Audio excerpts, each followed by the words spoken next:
Hello friends, welcome back to our channel. இன்றைக்கி நம்ம சேனலில் சக்கரை எதுவுமே சேர்க்காமல் ஹெல்த்தியான லட்டு எப்படி பண்ணுறதுன்னு பார்க்க போகிறோம்.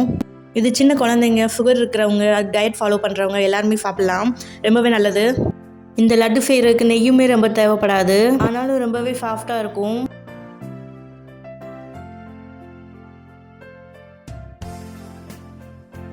இது எப்படி பண்ணுறதுன்னு இப்போ பார்க்கலாம் வாங்க. அதுக்கு 10 பேரிச்சம்பழம் 2 அத்திப்பழம் எடுத்து வச்சுருக்கேன். பேரிச்சம்பழத்தில் கொட்டையெல்லாம் ரிமூவ் பண்ணிவிட்டு முங்குற அளவு தண்ணி ஊற்றி ஊற வச்சு எடுத்துக்கலாம். இது இங்கே ஓரமாக இருக்கட்டும். அதுக்குள்ளேயும் நம்ம லட்டு ப்ரிப்ரேஷனுக்கான வேலையெல்லாம் பார்த்துட்டு வரலாம். அதுக்குள்ளேயும் இது ஊறிடும்.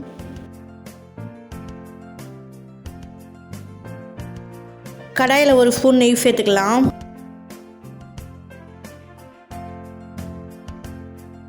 நெய் ஊறுகினவனே முந்திரியை பொடி பொடியாக கட் பண்ணி எடுத்து வச்சுருக்கேன். அதை எல்லாத்தையும் வறுத்து எடுத்துக்கலாம். நான் சேர்த்துருக்கிற அவ்வளோ அளவுக்கு 3 ஸ்பூன் முந்திரி பருப்பு எடுத்திருக்கேன். இப்போ பாருங்கள், முந்திரி பொன்னிறமாக ஆயிடுச்சு. இதை எடுத்துடலாம்.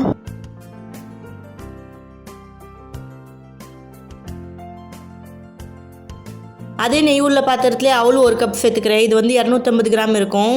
நான் சிகப்பு அவுள் எடுத்திருக்கேன். உங்கள்கிட்ட சிகப்பு அவுள் இருந்தால் எடுத்துக்கலாம், இல்லைன்னா வெள்ளை அவுள் கூட நீங்கள் எடுத்துக்கலாம். சிம்லேயே வச்சு நல்லா வறுத்து எடுத்துக்கலாம். அவுள் நல்லா பொரிஞ்சு வரும், அந்த அளவு வறுத்து எடுத்துக்கலாம்.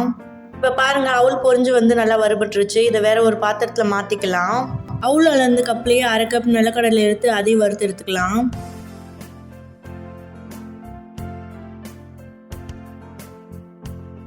இங்கே பாருங்கள், கடலையும் வறுபட்டுருச்சு. இதை வேறு ஒரு பாத்திரத்தில் மாற்றி தொளி உரிச்சு எடுத்துக்கலாம். அவுள் நல்லா ஆறிடுச்சு. இப்படி கையில் நொறுக்கி பார்த்தீங்கன்னா பவுடர் மாதிரி வரும். அவுள் நல்லா வறுபட்டுருக்கு. கடலையும் ஆறிடுச்சு, தொலியும் உரிச்சு எடுத்து வச்சாச்சு. இது எல்லாத்தையும் ஒரு மிக்சர் ஜாரில் சேர்த்து அரைச்சி எடுத்துக்கலாம். இது ரெண்டுமே நல்லா ஆறுனதுக்கப்புறம் தான் நம்ம சேர்க்கணும். எந்த அளவுக்கு அரைக்க முடியுமோ அந்த அளவுக்கு அரைச்சி எடுத்துக்கலாம். இதை ஒரு ரவை பதத்துக்கு தான் அரையும், அந்த அளவுக்கு நம்ம அரைச்சி எடுத்துக்கலாம்.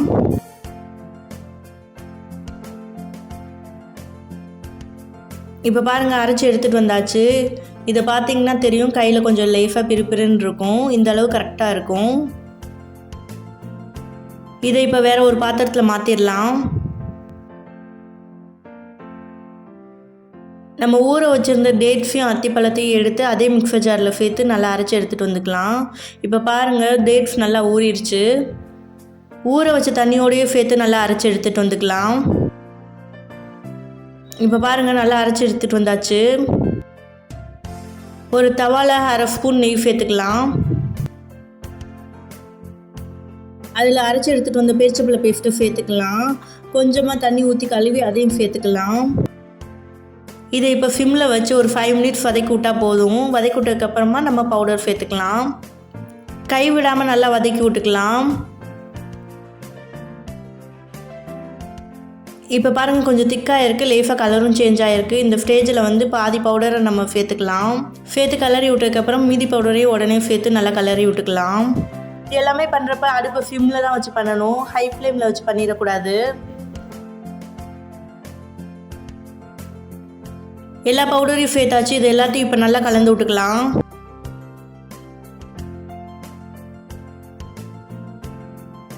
ஒரு 2 நிமிஷம் கை விடாமல் நல்லா கலந்து விட்டுக்கலாம்.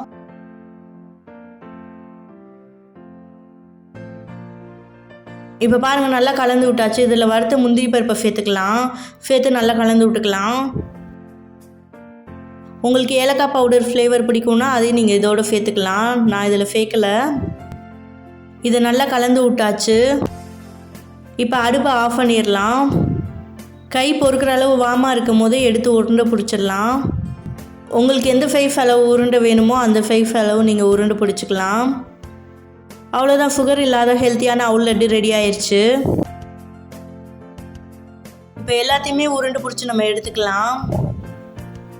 ரொம்ப சாஃப்டாக தான் இருக்கும். உருண்டை பிடிக்க ஈஸியாக வரும். இந்த லட்டு சாப்பிடவே ரொம்ப சாஃப்டாக நல்லாயிருக்கும். அவ்வளோதான், எல்லாத்தையுமே லட்டு பிடிச்சி எடுத்தாச்சு. இது செய்கிறது ரொம்பவே ஈஸியாக இருக்கும், அதோடு ரொம்ப டேஸ்ட்டாக இருக்கும். நான் சேர்த்துருக்கிற அளவுகள் மாதிரியே நீங்களும் ட்ரை பண்ணி பாருங்கள். டேஸ்ட் சூப்பராக வரும். இனிப்புமே கரெக்டான அளவில் இருக்கும். இது 6 மாதம் குழந்தைங்களுக்கு கூட கொடுக்கலாம். ரொம்பவே ஹெல்த்தியாக இருக்கும். இதை ஸ்டோர் பண்ணி வச்சுக்கலாம். ஸ்டோர் பண்ணி வச்சு குழந்தைங்களுக்கு ஸ்நாக்ஸ் கொடுக்கலாம், கெட்டு போகாது. நீங்களும் இந்த ரெசிபி ட்ரை பண்ணி பார்த்துட்டு எப்படி இருந்துச்சுன்னு கமெண்ட் பண்ணுங்கள். இந்த மாதிரி நல்ல நல்ல ரெசிபிக்கு நம்ம சேனலை ஃபாலோ பண்ணிக்கோங்க. மறக்காமல் சப்ஸ்கிரைப் பண்ணி கூடவே பெல் பட்டனை கிளிக் பண்ணி வச்சுக்கோங்க. லைக் பண்ணி ஷேர் பண்ணுங்கள்.